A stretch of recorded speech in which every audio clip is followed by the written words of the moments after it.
So yeah, I made this thing.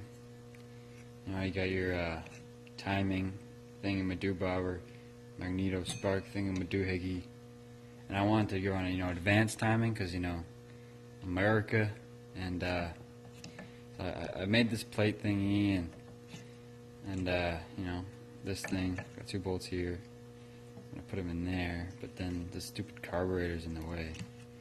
So it's just like an all-around epic failure.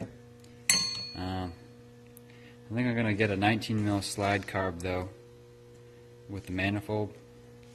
So then that would be easier. And that thing will be curved from the block all the way out here, and then this would fit.